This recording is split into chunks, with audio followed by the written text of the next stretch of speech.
finishing a series to give me a little bit of a serotonin boost. I don't like a new pet name. It's just giving Jax and Evangeline. I'm so mad.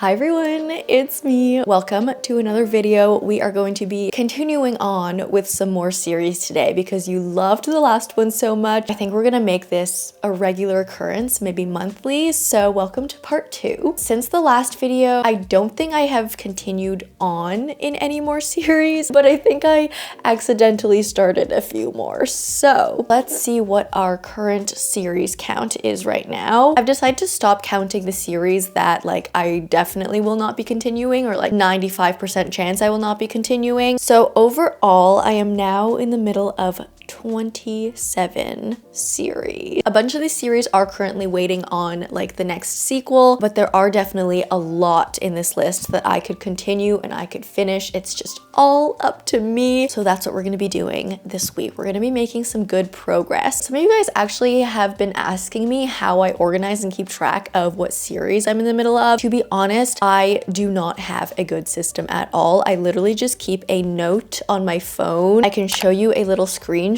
of it, but yeah, it's literally just a list of the series, and on some of them I'll put a little note on how many books the series has, but it's very, very highly unorganized. I have no good system, so if anyone else has a better system than me, please let me know in the comments because we probably need to organize these better. But anyways, let's head over to the TBR and let's see what series we can continue. Okay, so you guys know from the last video, I organized all the series that I can continue on the top rack of my TBR cart just to have them more visually available. Also helps me keep track of what I can continue now. So we have all of these. I also, in my February TBR, pulled Fate of the Sun King for my monthly TBR. This is the third book in the Artefacts of Ouranos series, or Trial of the Sun Queen. And so I'll definitely be reading this one at some point this week. It's all part of continuing a series, and it was on my February TBR, so we're hitting two birds with one stone, as the saying goes. I think that's how the saying goes, actually. I'm notorious for getting sayings wrong. I kind of want to start off this week with actually finishing a series. If I read this one, this is the third book, but there are 4 books in the series, so I wouldn't be complete, and I also don't even own the 4th book yet. So we're definitely gonna read this week, but I kind of want to start with finishing a series to give me a little bit of a serotonin boost. Not sure it works that way, but that's how it works in my mind. The series that I could finish right now, maybe not today, but maybe in the next 2 or 3 days, are Her Radiant Curse, which is the prequel in the Six Crimson Cranes series, Ruin and Rising, which is the 3rd and final book in the Shadow and Bone trilogy, Wisteria by Adalyn Grace, which is the 3rd and final book of the Belladonna trilogy, the Happy Ever After playlist by Abby Jimenez, which will finish the Friend Zone trilogy, and A Day of Fallen Night by Samantha Shannon, which will finish the Priory of the Orange Tree duology. I'm not convinced that that is the title of that duology. No, it's called The Roots of Chaos duology. That's what it is. But yeah, this is the prequel to The Priory of the Orange Tree. I am so intimidated by this book. It's so long, it's so thick, and I loved Priory of the Orange Tree, so I know I'll probably love this, and I've heard really good things about this prequel, but I don't think it's the time yet. I don't think it's the time to jump into this. I think to jump into this, to feel motivated, it would have to be selected for my monthly TBR, and it's not on my monthly TBR this month, so I don't think it's the time. I want to do either Ruin and Rising or Wisteria right now first, because I'm so invested in these 2 series. In my part 1 finishing series video, you guys know I read the 2nd book in both of these. I feel I'm on I have momentum with those series. I think I'm gonna do Wisteria first. This one is just calling to me right now. I've heard some really, really good things about this one, so this will be the one we start with. Okay. Ooh. I almost just dropped the book. No, it's such a pretty one too. I'd be so sad if I damaged it. But if you don't know what Wisteria is, or Belladonna, you need to catch up with my videos because I've talked about this series so much. Just kidding. Kind of. But this is like a YA gothic-y Regency-ish era series. It's so fun. There's a lot that revolves around poisons. Like every single book is literally named after a poison. So we have Belladonna, then we have Foxglove, and now we have Wisteria. I always compare this series to Once Upon a Broken Heart because we have characters in this book that really resemble the fates in Once Upon a Broken Heart. And I feel like the vibes are just very similar. It's very fairy tale feeling, although while Once Upon a Broken Heart is more whimsical fairy tale, this series series is more gothic fairy tale, and then we get like Bridgerton vibes because we have Regency era, we have like the open courting season, and then just like gothic-y poison, death. And I've been eating this series up, and each book really features a murder mystery as its main plot, and I just find that so much dang fun. So the first 2 books followed a girl named Signa. She was the main character, but in Foxglove, we sort of started transitioning. We had a bit of a dual POV, started getting the POV of Signa's cousin Blythe, who seemed to sort of come into herself as more of a main character role, like still secondary character in Foxglove, but started to have a bigger impact on the story. And I think Wisteria follows her as the main character instead of Signa, so we've done the full transition now. So I'm really curious to see what this book will be like, because we've been following Signa this whole time, and now we're gonna switch to Blythe. I have loved Blythe throughout the entire series, and I really liked in Foxglove how she was getting a bit more spotlight and how her character was developing. So I think I'm really gonna love this, and I also, knowing who like the potential love interest will be, I'm really excited to learn more about him as well. He's just a very intriguing and interesting character to me, so I'm just overall really excited about this book. Also need to show you how gorgeous this book is, because I was so lucky to have been sent this, because I don't think I would have pre-ordered this edition of this book, because when it came out I hadn't even read Belladonna yet, but the publisher actually sent me this gorgeous deluxe special edition, and if you take the dust cover off, it looks like this inside. I kind of want to read it with the dust jacket off because it's stunning. When do I ever get to experience reading something that looks like this? Yeah, Wisteria. Let's finish this trilogy.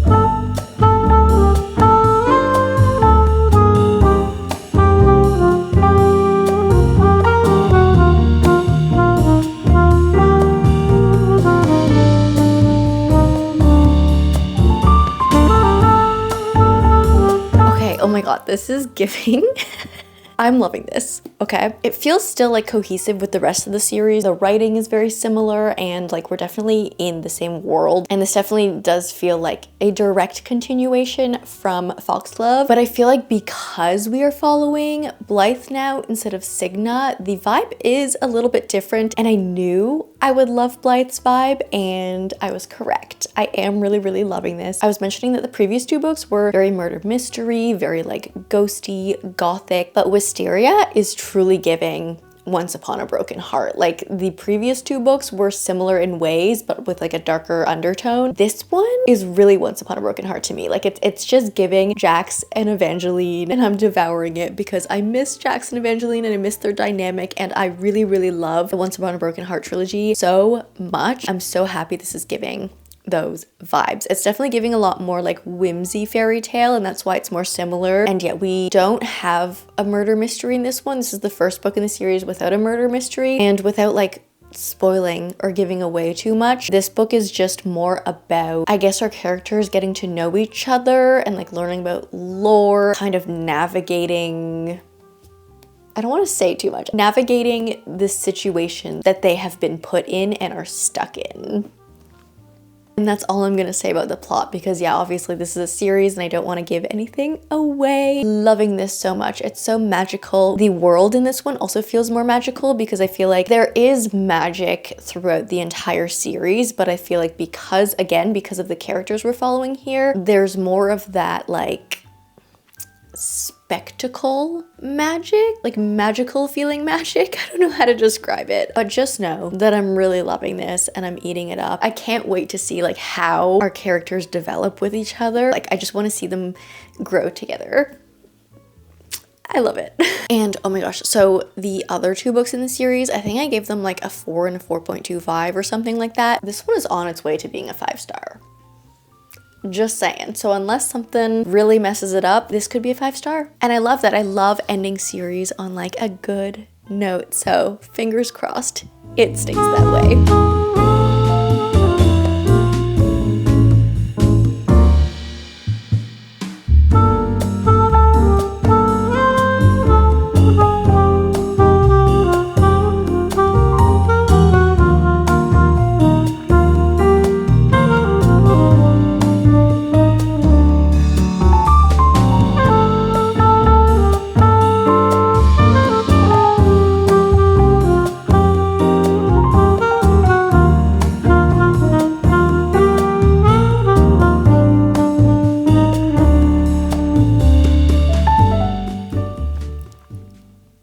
You're kidding. You're joking. What?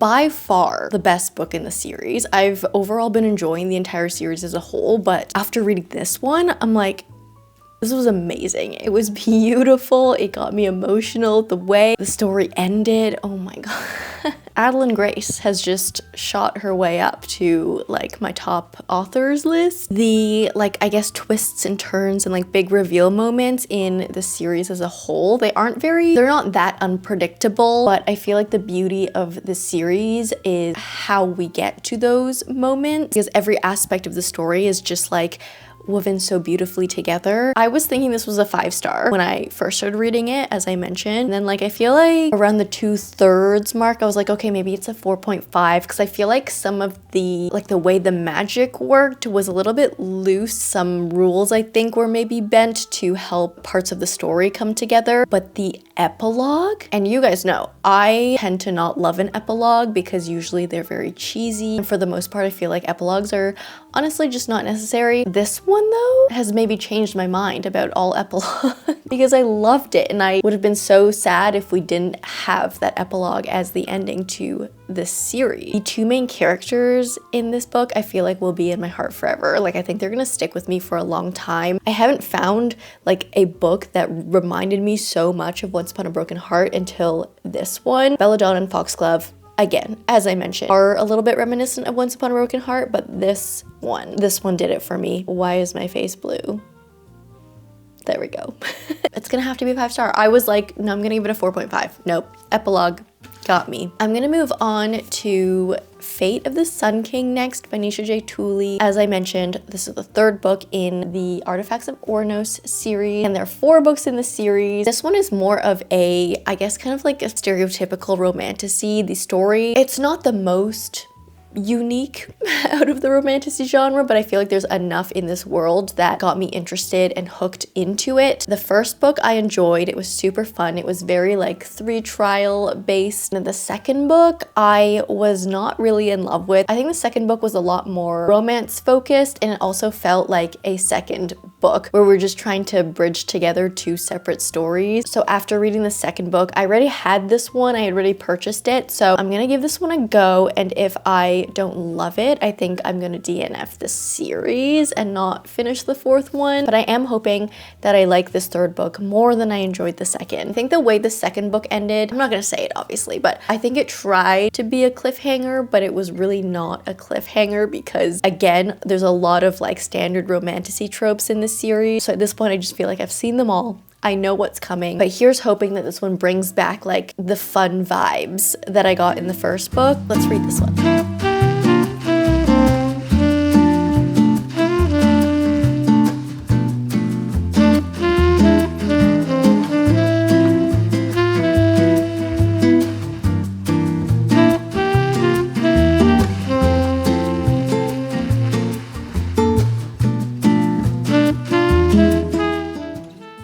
I am just over halfway through this. It's going by super quick. If there's one thing about the series that is great, it goes by really quick. It's one of those books where there aren't like that many words per page. So even if it seems like a little bit of a thicker book, it's not actually that long because I don't think the word count on these is very long. But what do I think? I am enjoying this much more than, what was the second one called? The Rule of the Aurora King. I think there are a lot of improvements made to this one. I think on one hand, just like the nature of the second book, I'm not going to give you like specific plot details, obviously, because it's a series and I don't want to spoil anything for you if you are planning on reading this. But in the second book, a lot of the story takes place in one location, in the same place, and also with the same small cast of characters. And I feel like that just, to me, it made the book very boring because if you're dealing with one location and if you're dealing with, I don't know, 3 or 4 characters, it's harder to make your story interesting.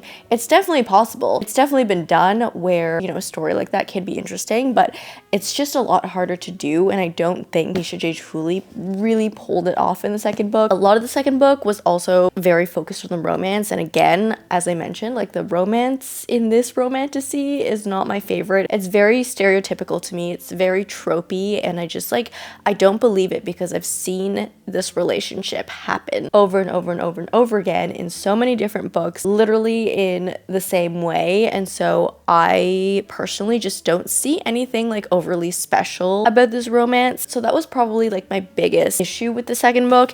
And I feel like with this one, we are continuing on with more of the fantasy story. We're traveling to different locations a little bit more. We're uncovering things. There's a little bit more politics, and there's a larger cast and crew of characters that we're dealing with. So things are more exciting again. And so that's probably like the number one biggest reason why I'm enjoying this a lot more than the second book. The romance, still not my favorite. Still very tropey. There are certain things, like lines that they say, that I'm like, you just did this because this is like a line that supposedly we all fall for every time. But I think I've just read certain lines too many times that it does not hit the same way for me, because I'm like, this is not original. Let's come up with like a new way to declare our love, a new way to fall in love. I'm not getting that with this. And also, our love interest has a new pet name for our main character, and I don't like the new pet name. I was recently talking about this in the video where I read romance books for a week, that I'm like very, very picky with pet names, and usually in fantasies and romantasies, the pet names work much better for me versus in a contemporary like modern day world setting. But this one, I don't like this pet name. That's completely personal preference too, but I don't like it. It's just very cheesy, and it doesn't really sound romantic, I guess. It doesn't fit the vibe of the rest of the story. I also think there are just certain things about the plot and the magic system that are a little bit loose, and I noticed this in the second book too, where some of the magic, it's trying to be an intricate magic system. We are dealing with fae, so for the most part we are dealing with elemental magic, but there are certain unique aspects to the magic system here that I haven't seen in other books, so there's definitely a good basis to it. But yeah, I feel like just certain things, they feel very made up to just cover the plot armor, as they say. And same with the story. Our characters just went through this event. It didn't really make sense because we're at a part in the story now where our characters are trying to stay on the down low and like not expose themselves in their location, but then they attend this like great big flashy event, and it doesn't make sense to me why they would do that. Like, why are you not in hiding? There's just a few things that like don't really make sense, but overall I am having much more fun reading this compared to the second one. We'll see how the second half goes, and I think literally the way, like, how this book ends will determine if I will continue on to the fourth and final book in this series. As of right now, even though I am enjoying this more than the second book, I'm still unsure because everything is very tropey, as I mentioned. Everything's also really predictable. Like, there hasn't been a big twist where I've been like, oh my gosh, like every like big reveal moment that's happened, I've seen it coming for the past 300 pages, and I'm just like, I've already seen this in another romantasy. So although it is more fun, I'm still not 100% convinced. I finished it. Also, why do I have 2 copies of this book? I remember ordering this online, and then when it came, 2 copies got shipped to me instead of 1 by accident. So I just have 2 copies of this book. I've been trying to see if like anyone in my in-person book club wants a copy of this, but like no one's been wanting one. I guess like no one else has been reading this series, so I have no one to give it to. So I think in the spring I'm gonna do some sort of like spring cleaning, like book cleanup, and I'll probably do like a little walk around in the spring and deposit this in a little free library somewhere. But yeah, I don't know why I have the 2 of those, but I'm so mad. I'm so because, okay, when I was like 90% of the way through this book, I was convinced. I was like, yeah, there's no way I'm gonna continue with the series. It's not worth another book for me. Like, it's fine. There's nothing like overly bad about this book in my opinion, but it's just not something that's getting me excited enough to want to keep going. As I mentioned, it's just like, it seems to be a lot of things that I've seen it all before. Like, it's nothing new. It's not getting me excited. But then it had to have one of like the biggest cliffhanger endings ever that I was just like mad at, to be honest, because I'm like, well, now I want to know what happens next, but I don't know if I want to read a whole other book about it, like to figure it out. I'm pretty sure that what happened at the end of this book didn't actually happen. You know what I mean? And like, if you haven't read this book, I'm not gonna say what happened at the end of this book, because again, no spoilers, but if you have read this book in the series, like, you know what I'm talking about. Like, the end of this book, there's something really, really drastic that happens, and I don't think it actually happened. If it did, kudos to Nisha J. Tuli, because no other romantasy author would ever. But I think it's one of those false alarms. Ugh. I don't know. While the end of this book was like kind of crazy, the whole way through I didn't feel invested like into the characters until the very end, until the, you know, the big thing happened. And then I'm like, okay, I feel like I'm not really invested in these characters, but I'm like, that's a big plot point that like I want to see how it goes. This is one of those books where I think like the side characters are just like more interesting, or like I don't even know if they're more interesting, because I feel like the side characters in this book are also reminiscent of side characters in other various romantasy books. They're also all very tropey, but they're just at least like more entertaining to me compared to the two main characters. So I don't know. I'm just kind of convinced to not continue on in the series and to just like look up a plot summary or something to see what happens, because I do want to know how the series ends and what happens after this point, but I don't know if I want to read a whole other book, because this book could have been trimmed down. Okay, it could have been trimmed down. There were a lot of scenes in there I feel like that were unnecessary. There was a lot of dialogue that was also unnecessary, and I feel like there were also a lot of like plot points in here that didn't make sense. I think I was kind of talking about that a little bit last night, where our characters were supposed to be like sort of in hiding, but then they were like attending these huge parties. I don't know, the intentions of all that didn't really make sense to me. I don't know, guys. There's some parts of this book that I don't prefer, but this book is not bad. I kind of want to DNF the series and just like get it off my list and like not go on, but maybe if you guys have read this series and you guys have read up to the 4th book, let me know if the 4th book is worth it or not. Let's finish another series though. Also, I haven't addressed why I have all these books on a chair behind me in the middle of the room. I was filming another video and I was taking some photos.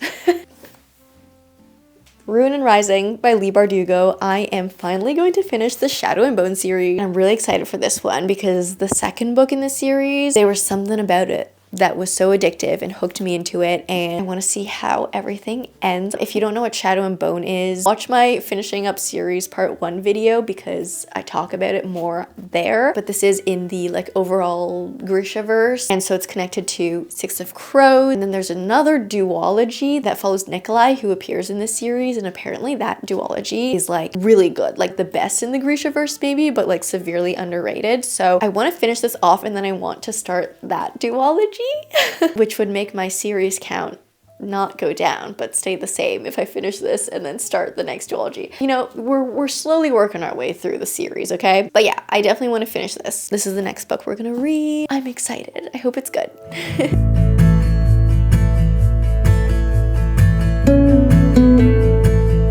So at this point, I'm just reading this book for Nikolai.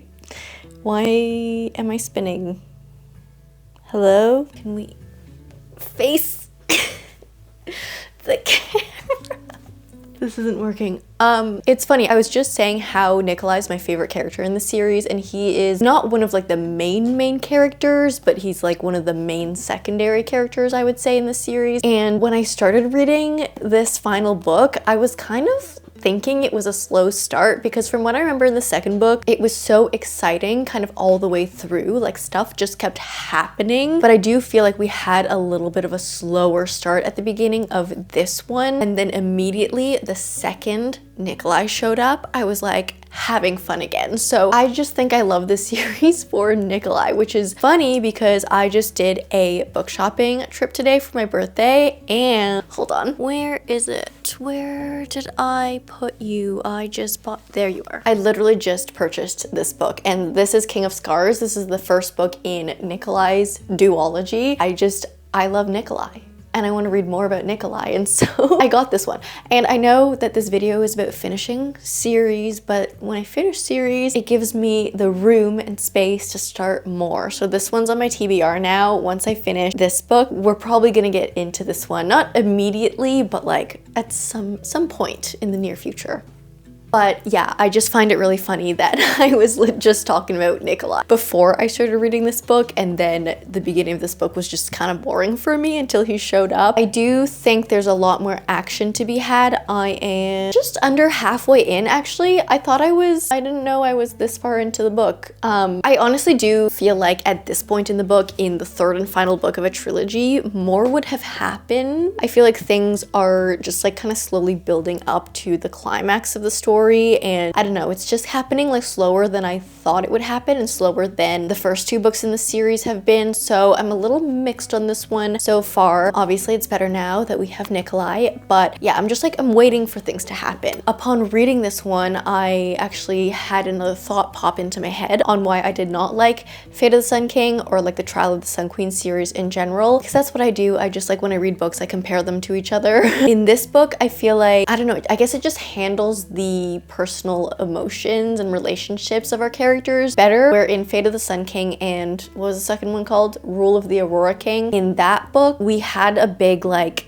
mistrust between our two main characters, but it's like it kept being like reiterated over and over and over again, and it felt like, I don't know, like how it felt in Iron Flame, for example, where it's like you understand the conflict between the two characters, but you don't need to hear about it over and over and over again. Like, you know the conflict exists there. We don't need it like rubbed into our faces every other page. And I found that to be really repetitive in Fate of the Sun King and also Rule of the Aurora King and also Iron Flame. I know we're not talking about Iron Flame in this vlog, but like, you know, that was a big problem. And then also in Glow of the Everflame, which is a book I read in my part 1 of finishing series. So I feel like something like this works better. Nothing in this book feels repetitive. We get the issue shown to us once and then we move on, and then we like move on to solve it, or we move on to another problem or just another plot point. It just feels a lot quicker and smoother and more enjoyable as a reading experience. But yeah, we're gonna keep reading on. I am really curious to see where the story will go. I know like certain few events that will probably happen, but yeah, I just want to see how everything ends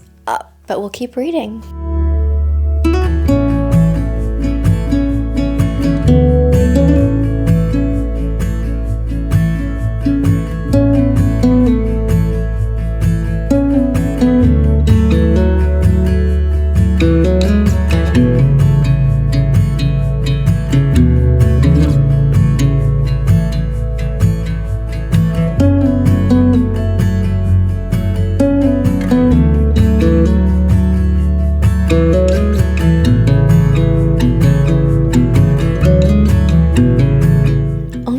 I loved that. I loved that so much. I don't think it was perfect. As I mentioned, I feel like the first bit of the book moved a little bit slow, but the way everything wrapped up and the way everything ended, there was so much beauty. Do I even want to call it beauty? Like a balance. Like, I don't know. The ending just felt like it wrapped up the series so well. Wow.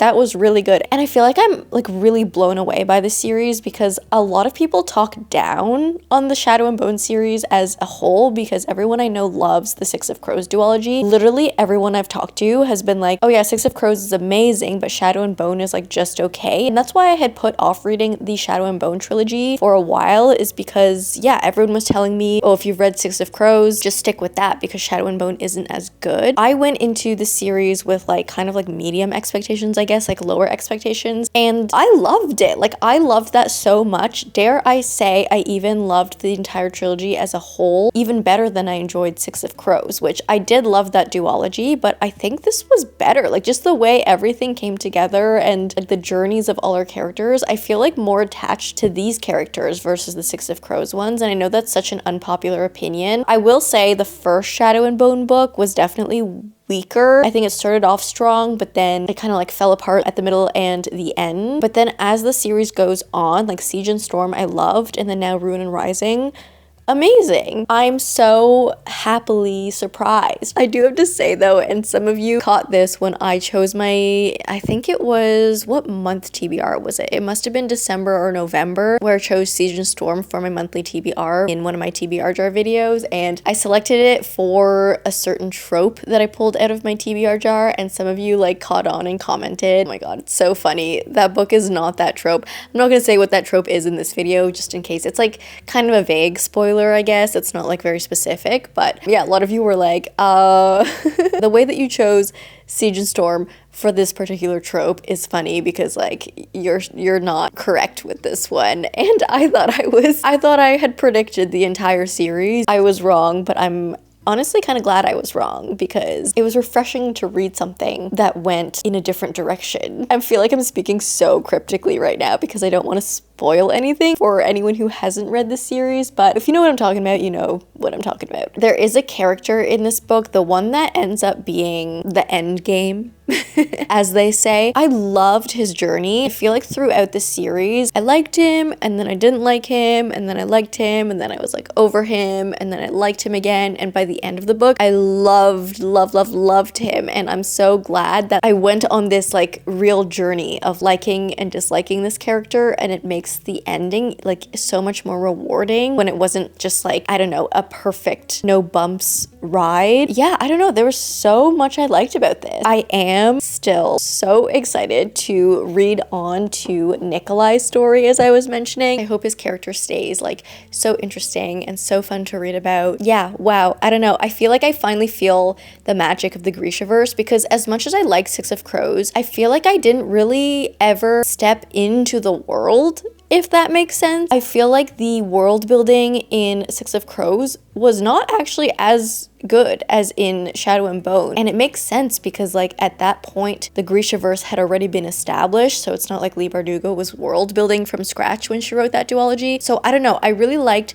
the story of Six of Crows, but I never really felt like I belonged in that world, or I never felt like I had like a big picture view of the world, and the Shadow and Bone trilogy has given me that. So I just feel like I appreciate the Grishaverse so much more. I kind of do wish that I read Shadow and Bone before Six of Crows. Definitely did it in the wrong order, but you know what? What's done is done. Maybe one day I will reread Six of Crows and I'll probably get more out of it now that I know more about this universe. But yeah, I'm just ecstatic to read Nikolai's duology. I've said that like 12 times in this video. I'm gonna rate this, I think I'm gonna give it a 4.5. I think I gave Siege and Storm a 4.5, and I think I'm gonna do the same with this. I can also see like areas where Sarah J. Maas has taken inspiration from these books for her Throne of Glass and ACOTAR series, probably more so Throne of Glass. I saw a lot of parallels. I know that Sarah J. Maas is a big Leigh Bardugo fan and loves the series, first of all because she has left a Goodreads review on Shadow and Bone on Goodreads. I remember when I found that and I was like, oh wow, bizarre. But I know I think it's in Assassin's Blade, Sarah J. Maas named a character Leifer Bardingale, and it was for sure like a reference to Leigh Bardugo. And there's also like a storytime legend that is referenced in Assassin's Blade. Is it Assassin's Blade? No, it was referenced in Heir of Fire, where there's like the storyteller in the series that tells a legend of like a fox and a firebird or a wolf and a firebird, and I was always like, what does that mean? It's definitely another reference to this series. I don't know, it's just fun seeing little connections like that, cross connections between authors and their world. I'm ready to watch the TV show. Maybe I'll get started on doing that tonight. Maybe I'll watch episode 1, season 1 of Shadow and Bone. I think it's on Netflix, right? Anyways, I'm gonna leave you guys here for now. We did so well this week. I finished 2 series, so we're down to 25 now. And I might cross off the Artefacts of Ouranos series just because I really don't think I will ever feel motivated to read that 4th book to finish the series. So we might actually delete that off the list too. And so our number would be down from 27 now to 24 series to finish. We are doing so well, you guys, on our New Year's resolution. But you know what? Again, if you guys have read the entire Artefacts of Ouranos series, and if you're like, no, Jamie, the 4th book is so worth it for like the way the series ends and the closure and how everything's tied together, please let me know if I do need to read the 4th book. But right now, I'm gonna say I'm not gonna read the 4th book, and then maybe in a week or so when I like finally decide, I'll look up the plot summary just to see what happens. That's it for now. I hope you enjoyed this video. If you did, please leave me a like and a comment, and if you don't know what to comment down below, let me know out of the series I have to finish on my TBR cart, which ones do you want to see me finish first. If you guys like me, subscribe, do that bell thing, and I will see you in the next one. Bye!